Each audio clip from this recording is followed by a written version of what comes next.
ফিলিস্তিনি নাগরিক হামাদা শাকোরা ছিলেন একজন ফুড ব্লগার। গাজার বিভিন্ন রেস্তোরাঁর খাবারের রিভিউ করাই ছিল তার পেশা। কিন্তু বর্তমানে যুদ্ধের এই কঠিন পরিস্থিতিতে ক্ষুধার্ত শিশুদের খাবার দেয়াই পেশায় পরিণত হয়েছে তার। একটুখানি খাবারের আশায় থালা হাতে গাজা উপত্যকার শিশুরা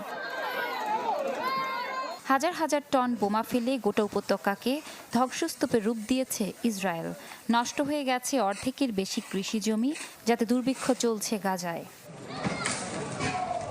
যার যতটুকু সামর্থ্য আছে তা দিয়েই একে অপরকে সহায়তা করছে উপত্যকার মানুষ। ফুড ব্লগার হামাদা শাকোরা পুরোদস্তুর হয়ে গেছেন একজন মানবাধিকার কর্মী। ওয়াটারমেলন রিলিফ নামে একটি সংস্থার অধীনে ফিলিস্তিনিদের খাবার সহ নানা সহায়তা দিতে কাজ করছেন তিনি। খান ইউনিসের ৮টির বেশি বাস্তুচ্যুত শিবিরে আমিষ সমৃদ্ধ খাবার দিচ্ছে সংস্থাটি। যুদ্ধের আগে আমার কোনো সন্তান ছিল না, এখন আমি একজন বাবা। শিশুদের ক্ষুধার কষ্ট আমি অনুভব করতে পারি।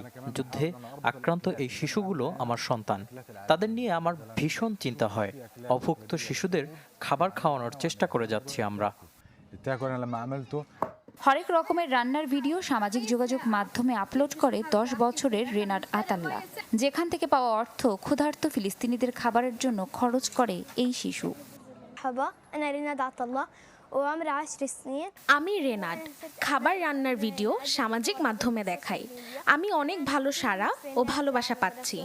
যুদ্ধ দেখে দেখে আমরা অসুস্থ হয়ে যাচ্ছি। আমি এবং গাজার প্রতিটি শিশু আবার স্কুলে ফিরে যেতে চাই। গাজার স্বাস্থ্য মন্ত্রণালয় জানিয়েছে মারাত্মক পুষ্টিহীনতার কারণে ৩৬ জনের মৃত্যু হয়েছে। মারাত্মক পুষ্টিহীনতায় ভুগছে এমন মানুষকে প্রতিনিয়ত খুব কাছ থেকে দেখছি। গাজার প্রায় ৯৫-৯৬% মানুষ খাদ্য নিরাপত্তাহীনতায় ভুগছে।